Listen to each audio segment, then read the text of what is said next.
Hi guys, Narbs here. Today I'll be talking about 10 things you probably didn't know about the original Baldur's Gate games. If some of these are already known to you, then hopefully there are still one or two facts obscure enough to surprise you. I'd like to say a big thank you to my newest patron Gar, welcome aboard and thanks for signing up. Okay, let's go.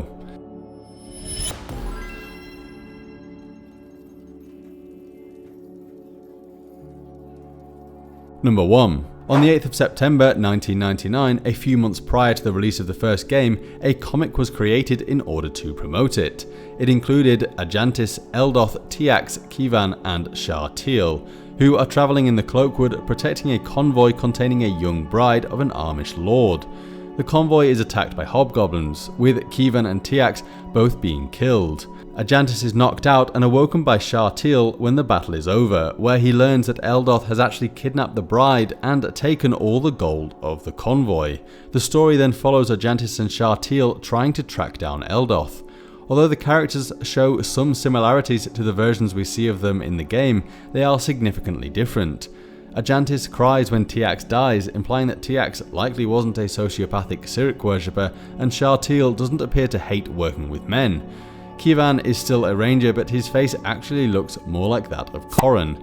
Anyway, it is safe to say that this comic is not canon in the slightest. It was written by two of the game's writers, Luke Christiansen and James Olin, with the cover art actually being designed by Mike Sass, the artist of all the portraits in Baldur's Gate 1. Number 2. Hidden in the game files is a spell called the MDK2 spell. This summons three of the main characters from Bioware's game called MDK2, which was released on the 31st of March 2000, a few months before Baldur's Gate 2. The characters are called Arnie Max, the infamous Kurt and Dr. Hawkins. The summoned characters even have hit points that reflect what they had in MDK2. Number 3.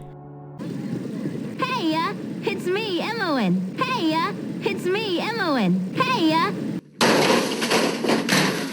Love her or hate her, Imoen is an important character in both Baldur's Gate games, but originally she wasn't even supposed to be in the game. Luke Christiansen told IGN in 2008 the following: "Her character was a late addition to fill a non-psychotic thief gap in the early levels.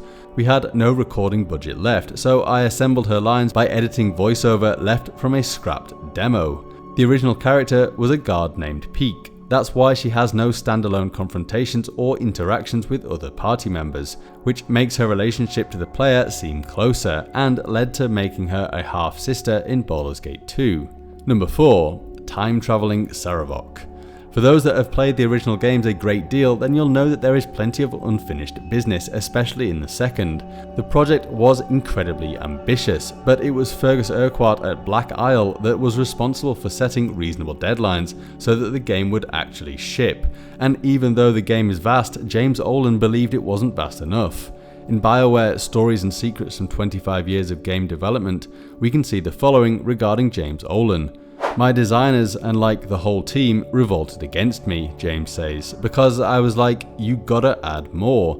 It's just not big enough."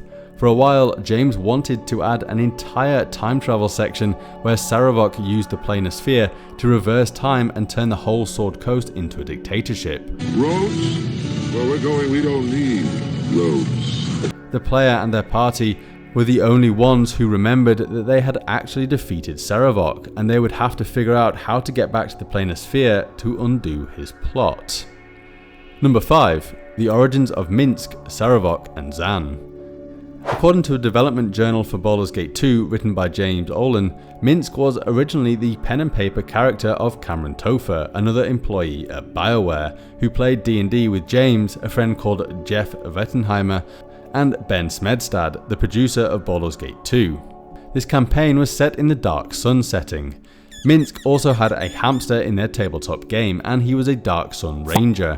Sarevok was actually a Dark Sun gladiator and a hero played by Jeff, and Ben's character Zan was a katana dual-wielding Githzerai. Zan was initially planned to be an elven warrior in the first Baldur's Gate, but they decided that there were not enough mages. According to James, Ben never forgave him for transforming Zan into what he described as a weakling enchanter mage. Number 6. Ale. Way back during the release of Baldur's Gate 2, a local brewery made a special run of ale inspired by the game. There was a beer for Baldur's Gate as well, Ray Muskia says. I remember lugging 36 bottles back for the team on a plane with a couple shoulder bags via carry-on, back in the days when liquids were okay to bring on board. I have multiple bottles from Baldur's Gate 1 still. Oddly, I don't have a single one of the Baldur's Gate 2 bottles. I can't find a picture of the label for the Baldur's Gate 1 beers, but here is the Baldur's Gate 2 label. Number 7. There are several NPCs in Baldur's Gate 2 that are named after forum users and competition winners that were active during the development cycle between the first and second game.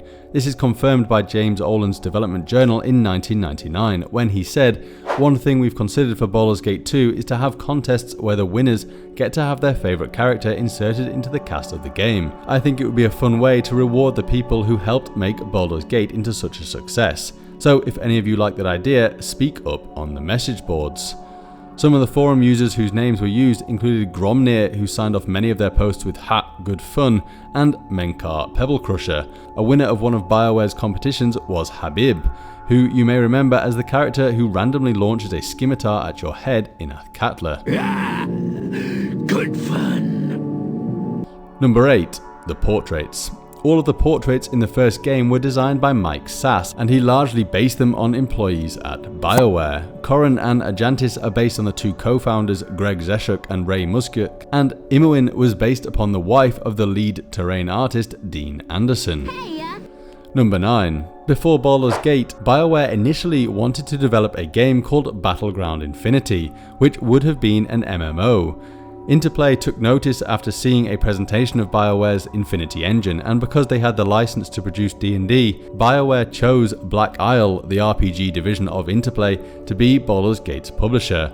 According to Trent Oster, who originally worked as a modeler at Bioware before starting Beamdog, Battleground Infinity was going to be about Ragnarok, the Norse end of days. It was to be a game about all the ancient deities at war. Greg Zeshuk described it as a game that would allow total player choice and freedom. You'd pick your pantheon, you'd pick your world, and you'd make your character. Then you'd go fight and do quests based on your pantheon. We can see a few pictures of the game's early life here, and I wonder what Bioware's direction would have been if they'd never acquired that D&D license.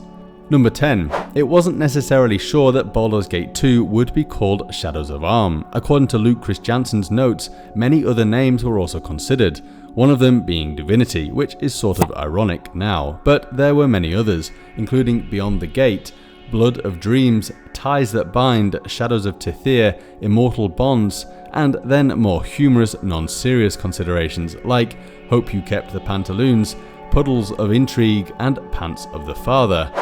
According to Ben Smedstad in the development journal, some people in Bioware didn't want the second game to feature the name Baldur's Gate quite so strongly, which I suppose is understandable when considering that the game is not set in the city. However, Wizards of the Coast wanted to keep it.